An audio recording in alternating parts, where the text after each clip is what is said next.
నమస్తే V10 news కి స్వాగతం. ముందుగా బులెటిన్ లో హెడ్లైన్. మా వాళ్ళపై జరిగిన దాడిపై కూడా మహిళా కమిషన్ చర్యలు తీసుకోవాలి. BRS working president.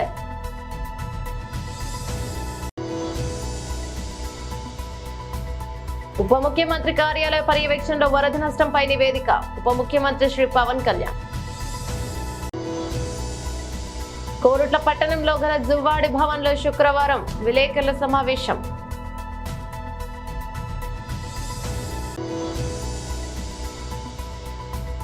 ఉక్రెయిన్ లో ప్రధాని మోదీ చారిత్రక పర్యటన. డీటెయిల్స్ చూస్తే చట్టాన్ని గౌరవిస్తూ మేము మహిళా కమిషన్ ముందుకు వస్తే మా నాయకులు రాళ్లపై మహిళా కాంగ్రెస్ నాయకురాలు దాడి చేసిన ఘటన మంచిది కాదు. మా వాళ్ళపై జరిపిన దాడిపై కూడా మహిళా కమిషన్ చర్యలు తీసుకోవాలి. BRS working president KTR. రాష్ట్ర మహిళా కమిషన్ ఇచ్చిన ఆదేశం మేరకు ఇవాళ వ్యక్తిగతంగా కమిషన్ ముందు హాజరై నేను యథాలాపంగా చేసిన ఒక వ్యాఖ్య పట్ల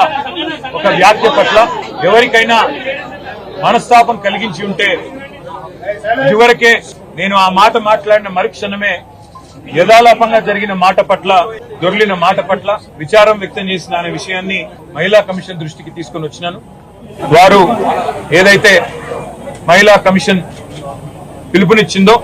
పిలిపించిందో చట్టాన్ని గౌరవించే ఒక వ్యక్తిగా, మహిళల పట్ల గౌరవం ఉన్న వ్యక్తిగా నేను పొరపాటున ఒక మాట ఏదైతే దొరలానో ఆ విషయంలో ఎవరికి మనస్తాపం కలిగినా విచారం వ్యక్తం చేస్తున్నా అని చెప్పి కూడా మళ్ళీ ఒకసారి వారికి చెప్పడం జరిగింది. అయితే ఇక్కడ బాధాకరమైన విషయం ఏమంటే చట్టాన్ని గౌరవించే వ్యక్తులుగా, వ్యవస్థల్ని గౌరవించే వ్యక్తులుగా, రాజ్యాంగబద్ధమైన సంస్థల్ని గౌరవించే వ్యక్తులుగా ఇక్కడికి వచ్చి మహిళా కమిషన్ ముందు హాజరు కావాలని మేము వస్తే ఈ సంఘటనని రాజకీయం చేయాలని చెప్పి మహిళా కాంగ్రెస్ కార్యకర్తలు కొంతమంది వారి అధ్యక్షురాల నేతృత్వంలో ఇక్కడికి వచ్చి మా నాయకురాళ్ల మీద దాడి చేసి పోలీసులను అడ్డం పెట్టుకొని ఇక్కడికి వచ్చిన మా మహిళా కార్పొరేటర్లను, మా గౌరవ ప్రజాప్రతినిధులను, అదేవిధంగా మా నాయకురాళ్ల మీద వారు చేసిన దాడి ఏదైతే ఉందో దీన్ని నేను తప్పకుండా మీడియా అంతా కూడా దానికి సాక్ష్యం తీవ్రంగా ఖండిస్తా ఉన్నాం. ఇది పద్ధతి కాదు. ఎందుకంటే మేము వచ్చింది ఒక సదుద్దేశంతో రాజకీయాల్లో సంస్కారవంతంగా ఉండాలి, వ్యవస్థల్ని గౌరవించాలి, మహిళల్ని గౌరవించాలి. ఎవరమైనా ఒక పొరపాటు చేస్తే దాన్ని సరిదిద్దుకోవాలన్న ఉద్దేశంతో మేము వస్తే ఈ రకంగా వివరించడం అనేది మంచిది కాదు. ఉప ముఖ్యమంత్రి కార్యాలయ పర్యవేక్షణలో వరద నష్టంపై నివేదిక. ఉప ముఖ్యమంత్రి శ్రీ పవన్ కళ్యాణ్. సంఘటన జరిగినప్పటి నుంచి ఇప్పుడు దాకా ఇది కావాలని నిర్లక్ష్యంతో జరిగింది అని నాకు అవసరం. అది ఏంటంటే మీకు న్యాయం జరిగేలాగా ముందస్తుగా ఇలాంటి తప్పులు జరిగినప్పుడు ఎవరో ఒకరు బాధ్యత తీసుకోవాలి. దీని మీద ఒక హై లెవెల్ కమిటీ వేసి ఎవరు బాధ్యత వహించారు, ఎందుకు నిర్లక్ష్యం వహించారు. ఇందాక చెంగలరాయుడు గారు కూడా చెప్తా ఉన్నారు. అంతకుముందు గతంలో కూడా మన వాళ్ళందరూ చెప్పారు, మన నాయకులందరూ చెప్పారు, ప్రజలు చెప్పారు. కేవలం ఇసుక తవ్వుకోవడానికి బండ్లు పట్టుకుపోతాయని చెప్పేసి అవి ఆపారు. దాన్ని మీకు వరద సిగ్నల్స్ మీకు ఇవ్వకుండా ఆపారు. మనకి లష్కర్ రామయ్య గారు దీన్ని ముందుండి ఆయన చొరవ వల్ల ఇంకా చాలా మంది ప్రాణాలు కాపాడని తెలుసు. అందుకని గుర్తించాను, ఆయనకి సన్మానం చేశాం. అవును, నాకు అవగాహన. ఇది నాకు మీకు మాటిస్తున్నాను. ఇది డిప్యూటీ సీఎం ఆఫీస్ నుంచి ప్రత్యేకించి దీన్ని దృష్టి పెట్టి ఇది నేను పర్యవేక్షిస్తాను. అధికారుల బృందాన్ని పంపిస్తాను ఒకసారి. అలాగే డ్యామ్ కూడా మళ్ళీ పునర్నిర్మాణం చేయాలి, మళ్ళీ దాన్ని ఆధునీకరించాలని చెప్తా ఉన్నారు అధికారులందరూ. సో దీని మీద కొంచెం నాకు సమయం ఇవ్వండి. మనం వచ్చి 65 రోజులు అవుతుంది అధికారంలోకి.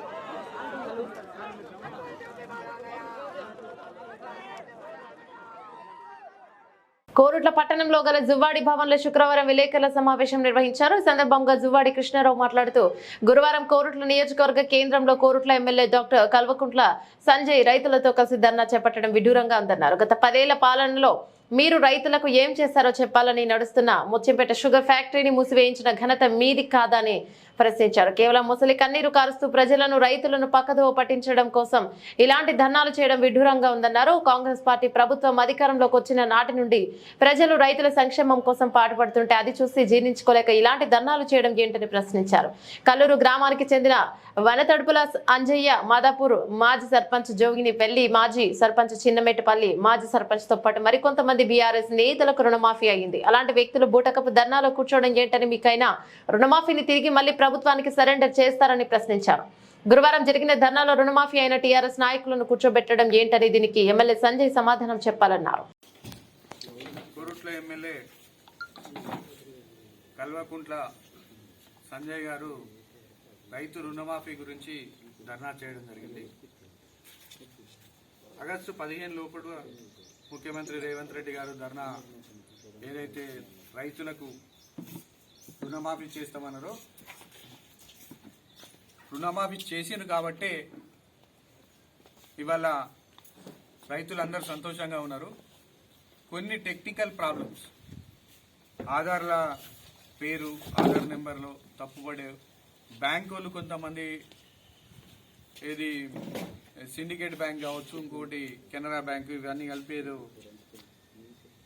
పంపడం ఏదో మిస్టేక్ అయింది అని చెప్పడం జరిగింది. దాంట్లో కొంచెం మందికి రాలేకపోయింది. అది ఆటోమేటిక్ వాళ్ళు ఏవో అగ్రికల్చర్ డిపార్ట్మెంట్ వాళ్ళు చూసుకుంటారు. ఎలాంటి ఇబ్బందులు లేకుండా ఏకకాలంలో రుణమాఫీ చేసిన చరిత్ర కాంగ్రెస్ పార్టీ. గత 10 సంవత్సరాల నుంచి కల్వకుంట్ల కుటుంబం ఎన్నో మోసాలకు పాల్పడింది. అయ్యా కల్వకుంట్ల కుటుంబం, మీరు ఇక్కడ నడుస్తున్నటువంటి షుగర్ ఫ్యాక్టరీ కొరుట్ల నియోజకవర్గంలో ఉన్నటువంటి ఏకైక వ్యవసాయ ఆధారిత పరిశ్రమ ముత్యంపేట షుగర్ ఫ్యాక్టరీని మూసివేసిన చరిత్ర కల్వకుంట్ల కుటుంబంది. మీ తండ్రి గారిది, మీది, చంద్రశేఖరరావు గారిది. మరి ఆ రోజు మీరు ఈ విధంగా ఒక రోజైనా మీరు షుగర్ ఫ్యాక్టరీ కాడ కూర్చుని ధర్నా చేసిండ్రా ఈ ఫ్యాక్టరీని ఓపెన్ చేయాలని? డాక్టర్ సంజయ్ గారు, మిమ్మల్ని అడుగుతున్నా, రైతుల పక్షపాతి అని మీరు చెప్పుకుంటారు కదా, షుగర్ ఫ్యాక్టరీ గురించి మీరు ఎందుకు మాట్లాడలేదు? పోనీ ₹1,00,000 రుణమాఫీ మీరు చేస్తామన్నారు, ఎంతమందికి చేసిర్రు? దానిలో మీరు క్లారిటీ ఇవ్వాలి. గతంలో ఫస్ట్ టర్మ్లో ₹1,00,000 రుణమాఫీ చేస్తామని 25,000 అనుకుంటా సంవత్సరం వరకు వడ్డీలకే సరిపోయింది. కానీ ప్రస్తుతము లాస్ట్ ఇయర్లో కూడా మళ్ళీ రెండోసారి అధికారంలో వచ్చినప్పుడు ₹1,00,000 రుణమాఫీ, ఒక 10% కూడా ₹1,00,000 రుణమాఫీ చేయలేదు. కానీ మీరు ఇవాళ రైతులపై కపట ప్రేమ అవలంబిస్తూ ఇలా మీరు ధర్నా చేయడం జరిగింది కొరుట్ల పట్టణంలో, కొరుట్ల నియోజకవర్గ హెడ్ క్వార్టర్లో. మీకు ఇప్పుడు మీ ధర్నాలో కూర్చున్నటువంటి వనతడుపుల అంజయ్య అనే కల్లూరు రైతు రుణమాఫీ అయితే అయినా కూడా వచ్చి ఆయనకు రుణమాఫీ అయింది. సంజయ్ గారు, మీరు సమాధానం చెప్పాలి. ఆయనకు నేను చెప్తున్నా, వనతడుపుల అంజయ్య ఆయనకు రుణమాఫీ అయింది, మీ ధర్నాలో కూర్చున్నాడు, ఎందుకు కూర్చున్నాడు? దానికి సమాధానం చెప్పాలి ఎమ్మెల్యే సంజయ్ గారు. ఎందుకంటే ఇంకో మస్తు మంది మీ కార్యకర్తలకే, టీఆర్ఎస్ కార్యకర్తలకే రుణమాఫీ జరిగిందని అందరు ప్రజలు చెప్తున్నారు. మీరు వచ్చి ఆడ కొత్త డ్రామాకు తెరలేపుతాను. ఈ కపట ప్రేమ, రైతులపై కపట ప్రేమను అవలంబించడం మానుకోండి, నిజాయితీగా పనిచేయండి. మీరు గత ప్రభుత్వంలో చేసిన తప్పిదం వల్లనే ఇలా కాంగ్రెస్ పార్టీకి అధికారంలోకి వస్తే మీరు జీర్ణించుకోలేకపోతున్నారు. రేవంత్ రెడ్డి గారు మాట ప్రకారం ఏకకాలంలో రుణమాఫీ చేసిన దాన్ని జీర్ణించుకోలేక ఈ విధంగా మీరు ధర్నాలు చేయడం జరుగుతుంది. ఇప్పటికైనా షుగర్ ఫ్యాక్టరీ గురించి రైతులకు క్షమాపణ చెప్పాలని కొరుట్ల నియోజకవర్గ కాంగ్రెస్ పార్టీ పక్షాన మేము డిమాండ్ చేస్తాం. ఉక్రెయిన్ లో ప్రధాని మోదీ చారిత్రక పర్యటన విశేషాలను రెబల్ స్టార్ ప్రభాస్ తాజాగా మరో ఘనత సాధించారు. ప్రముఖ మీడియా సంస్థ ఆర్ మార్క్స్ విడుదల చేసిన most popular male film star in India జాబితాలో జూలై నెలకు గాను అగ్రస్థానంలో నిలిచారు. ఇక బాలీవుడ్ స్టార్ షారూక్ ఖాన్, సల్మాన్ ఖాన్, అక్షయ్ కుమార్లను వెనక్కి నెట్టి మరి ఇండియా నెంబర్ 1 హీరోగా అవతరించారు. ఇక ఈ జాబితాలో 2వ స్థానంలో కోలీవుడ్ స్టార్ హీరో దళపతి విజయ్ ఉన్నారు. 3వ స్థానంలో షారూక్ నిలిచారు. ప్రభాస్ తో పాటు ఈ లిస్ట్ లో టాలీవుడ్ నుంచి పలువురు హీరోలు చోటు దక్కించుకున్నారు. వారిలో ప్రిన్స్ మహేష్ బాబు 4వ స్థానంలో ఉంటే 5వ స్థానంలో తారక్, 7వ స్థానంలో ఐకాన్ స్టార్ అల్లు అర్జున్, 9వ స్థానంలో గ్లోబల్ స్టార్ రామ్ చరణ్ ఉన్నారు. ఇక ఆ తర్వాత 6వ స్థానంలో అక్షయ్ కుమార్, 8వ స్థానంలో సల్లుభాయ్, 10వ స్థానంలో అజిత్ కుమార్ నిలిచారు. ఇక అటు కథానాయికలలో బాలీవుడ్ బ్యూటీ ఆలియా భట్ అగ్రస్థానం కైవసం చేసుకున్నారు. ఆ తర్వాత టాప్ 10 లో వరుసగా సమంత, దీపికా పదుకొనే, కాజల్ అగర్వాల్, నయనతార, కట్రినా కైఫ్, త్రిష, కియారా అద్వానీ, కృతి సనన్, రష్మిక మందన ఉన్నారు. ఈ రోజు పవన్ కళ్యాణ్ మాటలు విన్న తర్వాత సర్పంచ్లు గాని, గ్రామ ప్రజలు గాని పూర్తి నిరాశతో ఆవేదన వ్యక్తం చేశారు. దేశంలో ఎక్కడ లేని విధంగా ఆంధ్రప్రదేశ్ లో సచివాలయాలు, అదేవిధంగా ఆర్బీకే లాంటి అద్భుతమైన గ్రామ స్వరాజ్యాన్ని స్థాపించాం. గాంధీజీ కలలు కన్నా గ్రామ స్వరాజ్యాన్ని స్థాపించిన ఘనత వైఎస్ జగన్మోహన్ రెడ్డిది. కానీ ఈ రోజు మీ తెలుగుదేశం పార్టీ కూటమి ప్రభుత్వం వచ్చాక గ్రామ స్వరాజ్యం అనే మాటని నిర్వీర్యం చేసేశారు. కొరుముట్ల శ్రీనివాస్, మాజీ ఎమ్మెల్యే, రైల్వే కోడూరు. గ్రామ పంచాయతీలో గ్రామ సభ నిర్వహించడానికి ఈరోజు రావడం జరిగింది. ఆయన వచ్చిన తర్వాత, ఆయన స్పీచ్ ఇచ్చిన తర్వాత మేము అనుకున్నది ఒకటి, జరిగింది ఒకటి. ఏదో డిప్యూటీ సీఎంగా ఉన్నాడు, మొట్టమొదటిసారిగా కడప జిల్లాకు వచ్చాడు, కొన్ని గ్రామాలకు మంచి జరుగుతుంది, గ్రామాలకు ఫండ్స్ ఇస్తాడు, గ్రామాలు ఇంకా అభివృద్ధి పదంలో దూసుకుపోతాడు అని పదే పదే చెప్తా ఉంటే మాకు కూడా ఏదో చేస్తాడు అనుకున్నాం. కానీ ఆయన స్పీచ్ ఆయన చేంద్రగా మొత్తం టోటల్గా సర్పంచులు కానీ గ్రామ ప్రజలు కూడా టోటల్గా నిరాశలతో వాళ్ళ యొక్క ఆవేదన వ్యక్తం చేసినట్టు కనబడుతోంది. మీరన్నీ గ్రామాలను బాగా చేయాలా, పటిష్టం చేయాలా, ఆర్థికంగా పుంజుకోవాలా, గ్రామాలే ఆ జీపీలను సాధించాలనే ఉద్దేశంతో మీరు స్పీచ్ అంటే ఒక కమిట్మెంట్తో వచ్చారనుకున్నా. కానీ ఎక్కడే కానీ మీరు ఇదన్నది, ఎందుకంటే మీరు వచ్చిన తర్వాత ఎటువంటి అనేది గ్రామాలపైన మేము ఇది చేస్తామని కూడా ఇక్కడ మీరు చెప్పలేదు. పైగా మేము 2019 నుంచి 24 వరకు కూడా గౌరవం ముఖ్యమంత్రి జగన్మోహన్ రెడ్డి గారి ఆధ్వర్యంలో నవ్వుతో నవభూషితో భారతదేశంలోనే ఎక్కడ విధంగా ఒక్కొక్క పంచాయతీకి, గ్రామానికి ఒక మాన్మెంట్ తెచ్చాం. ఏదైతే మహాత్మా గాంధీ కలగన్న గ్రామ స్వరాజ్యం అనేది దేశంలో ఎక్కడ లేని విధంగా ఆంధ్రప్రదేశ్లో నెలకొన్నాం. దాదాపు 15,000 సచివాలయాలు, అంటే ఒక గ్రామానికి పోతే ఒక మాన్మెంట్, ఒక గ్రామ సచివాలయాలు, దాంట్లో ఒక స్టాఫ్, ఒక 10 నుంచి 15 మంది 17 మంది ఎంప్లాయీస్, అదేవిధంగా ఇల్నెస్ సెంటర్, ఆర్బీకే, రైతుల సంబంధించి అన్ని కూడా ఇటువంటి అద్భుతమైన మేము గ్రామ స్వరాజ్యం మేము స్థాపించాం. గ్రామ స్వరాజ్యం ఏదైతే గాంధీజీ కలగనో దాన్ని జగన్మోహన్ రెడ్డి గారి ఆధ్వర్యంలో పనిచేసి చూపించిన ఘనత వైఎస్ఆర్సీపీ పార్టీది, జగన్మోహన్ రెడ్డి గారిని చెప్పేసి మేము చాలా క్లియర్గా అవుతుంది. కానీ ఈరోజు మీరు వచ్చినాక కేవలం మాటలు తప్ప ఎక్కడ చేతల్లో పని లేదనేది చాలా క్లియర్గా అవుతుంది. అంటే మొత్తం టోటల్గా నిర్వీర్యం చేసినారు. గ్రామ స్వరాజ్యం అనే పదాన్ని నిర్వీర్యం చేసిన కాకుండా ఈరోజు చాలా క్లియర్గా అర్థమవుతుంది. బహుశా మీకు అధికారము ఇవ్వలేదు, లేదంటే మీకు ఆ విధంగా మీకు చేత కాలేదు, ఆయన అడిగించి ఒప్పించలేదు. ఎందుకంటే మొన్న కూడా మీరు చెప్పారు, ఆగస్టు 15కు అన్ని గ్రామాలకు ఫండ్స్ ఇస్తాం, కొద్దిగా ఎక్కువ చేయండి, చిన్న గ్రామాలకు ఇంత, పెద్ద గ్రామాలకు ఇంత చెప్పారు. బహుశా అది కూడా మళ్ళీ విత్డ్రా చేస్తున్నారు. కారణం మాకు తెలియదు అది, ఎందుకంటే మీ కూటమి ప్రజలకే తెలియాలి, మీ కూటమి పార్టీలకే తెలియాలి. మీరు కూటమి ఏర్పడిన నుంచి కూడా ఏదైతే ఉన్నాయో ఈరోజు దాడులు, దండయాత్రలు, భూములు లాక్కోవడము, ప్రభుత్వ ఆస్తులు ధ్వంసం చేయడము, మనుషులను టార్గెట్ చేయడం, అంటే టోటల్గా చంద్రబాబు నాయుడు కుమారుడు చంద్రబాబు నాయుడు గారి యొక్క ఏదైతే లొకేషన్ ఉన్నదో ఆ యొక్క రెడ్ బుక్ పాలన అయ్యా మీద ఏదో వస్తుందంటే, ఎందుకంటే డాక్టర్ బిఆర్ అంబేద్కర్ ఇచ్చిన గొప్ప రాజ్యాంగం ద్వారా ఏదైనా పరిపాలన సాగిస్తా అనుకుంటే, గాంధీజీ గారి కన్నా గ్రామ స్వరాజ్యం ఏదైనా ఇంప్లిమెంటేషన్ జరుగుతుంది అనుకుంటే ఎక్కడ లేదు. వచ్చిన నుంచి కూడా నిన్నే ఒక చర్చిలో కోడూరులో దాదాపు 120 సంవత్సరాల ఉన్న చరిత్ర లోదరం చర్చిలో ఈ కూటమి వాళ్ళు వచ్చి మొత్తం టోటల్గా రాత్రుల్లో ఆడవాళ్ళు మగవాళ్ళని లేకుండా ఆడవాళ్ళ పైన పడి యుద్ధం చేసి మొత్తం జేసీబీతో పలగొట్టిన ఘటన చూసాం. అంటే మీరు వచ్చిన నుంచి చర్చిలు పలగొట్టడం, ఆక్యుపై చేసుకోవడం, మసీదు స్థలాలు ఆక్యుపై చేసుకోవడం, దేవాలయ స్థలాలు ఆక్యుపై చేసుకోవడం, ఇది మీరు చేసే పని. ఎక్కడే కానీ గ్రామాలను డెవలప్ చేస్తాము, గ్రామాలను గ్రామాల్లో ఉండే చదువుకున్న విద్యార్థులకు ఉద్యోగ అవకాశాలు కల్పిస్తాము అనుకుని ఎక్కడ మీకు ఆలోచన లేదు. మా ప్రభుత్వంలో మేము ఉన్నప్పుడు దాదాపు 1,65,000 ఉద్యోగాలు వన్ టైంగా ఇచ్చాం. ఏదైతే గ్రామ సచివాలయంలో మొత్తం టోటల్గా ఈ మండలాలకు అదేవిధంగా తాలూకాలకు జిల్లాలకు పోకుండా గ్రామంలో దాన్ని అన్ని ఫెసిలిటీస్ జగన్మోహన్ గారు కల్పించారు. ఈరోజు మీరు అంటారు మొత్తం టోటల్ గ్రామంలో ప్లే గ్రౌండ్ లేదు.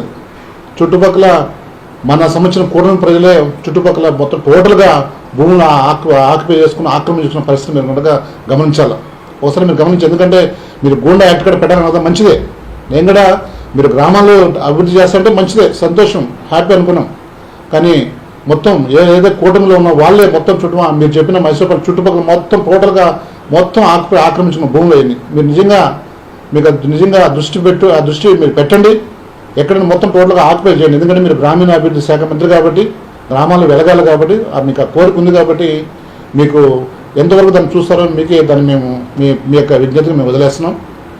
ఈరోజు మేము ఒకటే అడుగుతున్నాం, ఎంతసేపు మీరు ఇచ్చిన హామీలు ఎక్కడ ఇంప్లిమెంట్ చేయాల్సి వస్తుందో, ఎక్కడ ప్రజలకు ఇచ్చిన హామీలు ఏదైతే చేయాల్సి వస్తుందో మీరు అవన్నీ డైవర్ట్ చేసే విధంగా డైవర్ట్ చేసి వేరే రూట్ పక్క రూట్లో పోయే పరిస్థితి చూస్తున్నాం. మేము అడుగుతాం స్ట్రైట్గా, మీరు ఎలక్షన్ ముందు ఇచ్చిన హామీలు మీరు ఏదైతే ఇచ్చారో సూపర్ 6 అవి మీరు చేయండి.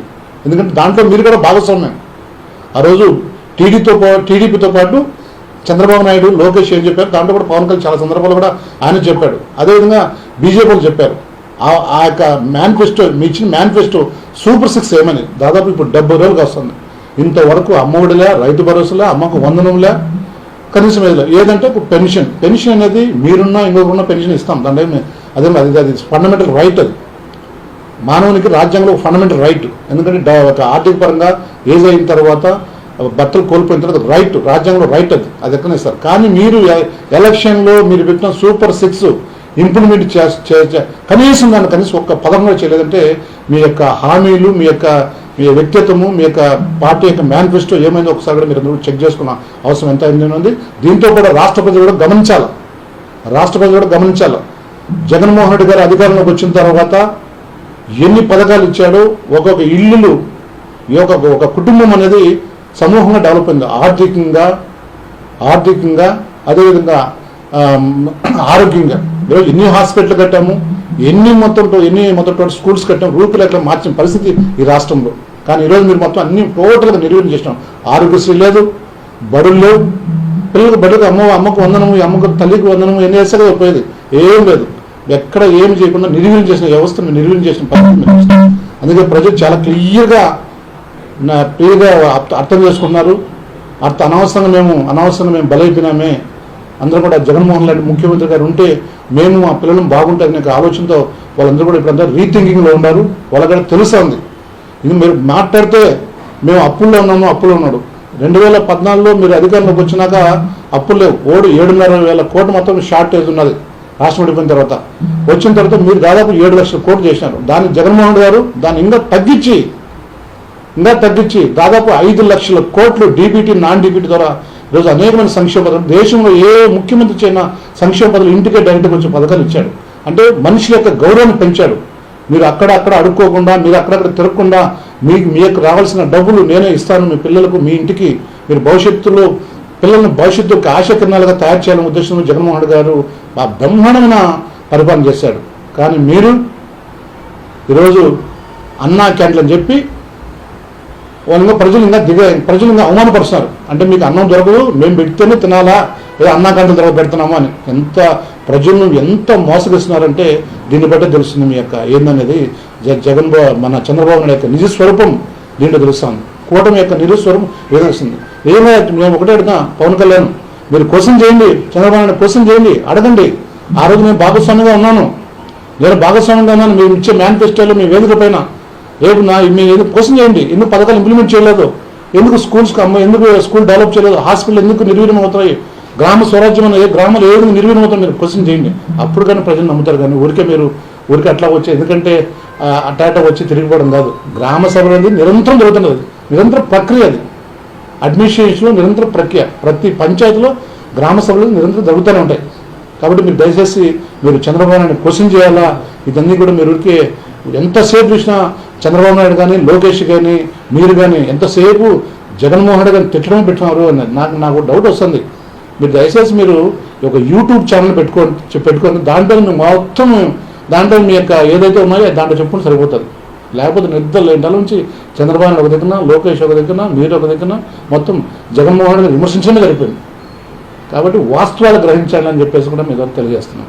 కాంగ్రెస్ ఎన్నికల ముందు ఇచ్చిన హామీలన్నీ నెరవేర్చాలని, ఎలాంటి షరతులు లేకుండా రైతులకు రుణమాఫీని అమలు చేయాలని మాజీ మంత్రివర్యులు ఎర్రబెల్లి దయాకర్ రావు, పరకాల మాజీ ఎమ్మెల్యే చల్లా ధర్మారెడ్డి డిమాండ్ చేశారు. శనివారం వరంగల్ జిల్లా సంగెం మండలం కాపుల కనకపర్తి సొసైటీ ఎదుట నిర్వహించిన రైతు ధర్నాలో ఆయన పాల్గొన్నారు. ఈ సందర్భంగా వారు మాట్లాడుతూ కాంగ్రెస్ వైఖరితో రాష్ట్రంలోని రైతుల పరిస్థితి ఆగమ్య గోచరంగా ఉందని వాపోయారు. వారికి ధైర్యం చెప్పాల్సిన సీఎం రేవంత్ రెడ్డి ఎదుటి వారిపై అనాలోచితంగా మాట్లాడుతూ నిరాశలో కొట్టుమిట్టాడుతున్నారని దుయ్యబట్టారు. ఉద్యమంలో రైతులు ప్రజలకు ఇచ్చిన హామీల మేరకు కేసీఆర్ ప్రభుత్వం అన్ని అమలు చూపించిందని, దేశంలోని గొప్ప రాష్ట్రంగా తీర్చిదిద్దిందని కొనియాడారు. ఇన్ని చేసిన కేసీఆర్ మళ్లీ సీఎం అవుతారన్న ఆలోచనతోనే రేవంత్ రెడ్డి ఆచరణ సాధ్యం కాని హామీలు ఇచ్చారని మండిపడ్డారు. కాంగ్రెస్ ఇచ్చిన 6 గ్యారెంటీలో ఒకటి కూడా పూర్తి స్థాయిలో అమలు చేయలేదని విమర్శించారు. ఎన్నికల సమయంలో 40,000 కోట్లతో రుణమాఫీ చేస్తామని చెప్పిన రేవంత్ కేబినెట్ లో మాత్రం 31,000 కోట్లు కేటాయించారని, బడ్జెట్ లో 17,000 కోట్లు కేటాయించారని, తీరా చూస్తే 7,500 కోట్లు మాత్రమే మాఫీ చేస్తారని, ఇదెక్కడి లెక్క అని మండిపడ్డారు. రుణమాఫీ పూర్తిగా చేశామని రేవంత్ రెడ్డి ప్రకటనలు చేస్తున్నారని, మరోవైపు ఆర్థిక మంత్రి ఇంకా చేయలేదు. మళ్ళానాడు తెలంగాణ ఉద్యమం గుర్తుకొస్తా ఉన్నది. నిజానికి తెలంగాణ ఏర్పడిన తర్వాత మరి మాజీ ముఖ్యమంత్రి వర్యులు గౌరవనీయులు కల్వకుంట్ల చంద్రశేఖరరావు గారు తెలంగాణలో తొలి ముఖ్యమంత్రిగా ఏర్పడడం, మరి అప్పటి పాత కష్టాలను గుర్తుపెట్టుకొని భారతదేశంలో ఒక మోడల్గా తెలంగాణ రావాలి, తెలంగాణ ఎదగాలి, తెలంగాణ మరి ప్రజలందరూ కూడా ఆర్థికంగా బలోపేతం కావాలి, ముఖ్యంగా రైతాంగం అంతా కూడా బలోపేతం కావాలనే ఉద్దేశంతో ఒక వినూత్నంగా సాహసోపేతమైన నిర్ణయాలు తీసుకొని భారతదేశంలోనే తెలంగాణను ఆదర్శంగా తీసుకొని, రైతులను ఆదర్శంగా తీసుకొని, వ్యవసాయాన్ని ఆదర్శంగా తీసుకొని ముందుకు పోవాలనే ఉద్దేశంతో ఆనాడు మరి ఎన్నో కష్టాలకు నష్టాలకు కూర్చుకొని అనేక రకాల సంస్కరణలు తీసుకొచ్చి రైతాంగాన్ని అంతా ఈరోజు బలోపేతం చేయడం జరిగింది. మీ అందరికీ తెలుసు, తెలంగాణ రాకముందు వ్యవసాయమే దండుగా, వ్యవసాయం చేసే బతకలేం, వ్యవసాయం చేసే కన్నా ఒక కూలి పని, ఒక గుమాస్తా పని చేసుకున్నామనే ఆలోచనతో రైతాంగం అంతా కూడా వలసలు పోవడం జరిగింది. మరి వలసలు పోయిన రైతాంగం అంతా కూడా ముఖ్యమంత్రి కేసీఆర్ గారు అయిన తర్వాత మరి ఇక్కడికి కాళేశ్వరం నీళ్ళు తీసుకొచ్చినాక, ఎస్ఆర్ఎస్పీ కెనాల్ ద్వారా నీళ్ళు ఇచ్చినాక, చెరువులు పూటికలు తీసుకొని మరి రైతులకు అనేక రకాల కూడా మరి అందుబాటులో బఫర్ స్టాక్, యూరియా కానీ ఫర్టిలైజర్ మొత్తం కూడా స్టాక్ పెట్టి మరి వాళ్ళకు అవసరరీత్యా ఏ టైంలో ఏం కావాలని ఆలోచన చేసి తెల్లగాయిదాలనంతా పచ్చ పాస్ బుక్కులు ఇచ్చి పర్మనెంట్గా మరి బుక్కులు ఇచ్చి మరి ఎలాంటి గొడవలు లేకుండా ఇచ్చి మరి ఆ పాస్బుక్ ద్వారా ఎకరానికి 10,000 రూపాయలు సంవత్సరానికి ఇవ్వడం అంటే భారతదేశంలో ఇక్కడ లేదు. ఆ 10,000 ఇచ్చినాకనే దేశ ప్రధాని గారు కూడా మరి ఆశ్చర్యానికి గురై నిజమే రైతులకు మనం చేయాలని చెప్పి అతను కూడా కొంత సాయం చేయాలనే ఆలోచనకు వచ్చారు. అంటే ఇవాళ కేసీఆర్ను ఆదర్శంగా తీసుకొని రైతులకు చేసే విధానాన్ని మరి బ్రహ్మాండంగా అన్ని రాష్ట్రాలు అభినందించాయి. అలాంటి దాన్ని ఈరోజు మాయమాటలు చెప్పి రైతాంగాన్ని మోసం చేసి రైతులను అనేక రకాల కూడా ఒక ఆశలకు గురి చేసి, అరే ఏమో జరుగుతుంది, మాకు 2 లక్షలు రుణమాఫీ అవుతుంది, మా భార్యకు 4,000 2,500 వస్తుంది, మా నాయనకు మా అమ్మకు 4,000 పెన్షన్ వస్తుంది, మరి గ్యాస్ ఫ్రీ అంటాడు, కరెంట్ ఏదో అంటాడు అని చెప్పి ఆశపడి నీ కోట్లేసి గెలిపించారు. దానికి కాదనట్లే, గెలిచినా ఓకే, నిన్ను మేము స్వాగతిస్తున్నాం. కానీ నువ్వు ఈ గత 9 నెలల నుంచి నువ్వు ఇచ్చిన మాటలు ఒక్క నిలబెట్టుకున్నావు. ఇచ్చిన మాటలలో మళ్ళీ కూడా మోసపూరితమైన పనులు, ఈ అమ్మ మీద ఒట్టేస్తానా, ఈ దేవుని మీద ఒట్టేస్తానా, ఆ దేవుని మీద ఒట్టేస్తానా, ఆగస్టు 15 చేస్తాను. నేను అడుగుతా ఉన్నా, ఆగస్టు 15 చేసినావు, ఏం చేసినావే అని మళ్ళీ ఇందులో మోసమే. నువ్వు ఎలక్షన్లు అయిపోయాక ఫిబ్రవరి నెలలో 49,000 కోట్ల రూపాయలు ఉన్నాయి, ఎస్ఎల్బీసీ ద్వారా చెప్పించినావు.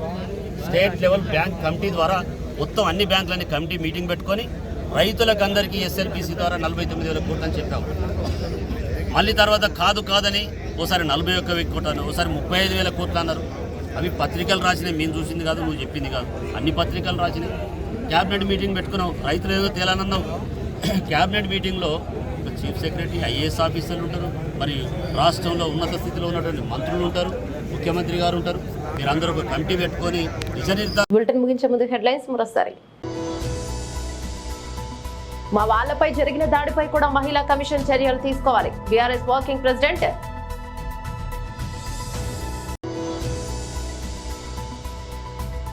ఉప ముఖ్యమంత్రి కార్యాలయ పర్యవేక్షణలో వరద నష్టంపై నివేదిక. ఉప ముఖ్యమంత్రి శ్రీ పవన్ కళ్యాణ్. కోరుట్ల పట్టణంలో గల జువ్వాడి భవన్లో శుక్రవారం విలేకరుల సమావేశం.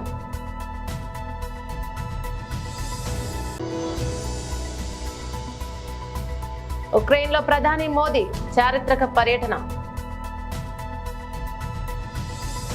ఇవి బులెటిన్లోని అప్డేట్స్. మరో బులెటిన్లో మళ్ళీ కలుసుకుందాం. అంతవరకు సెలవు. నమస్తే.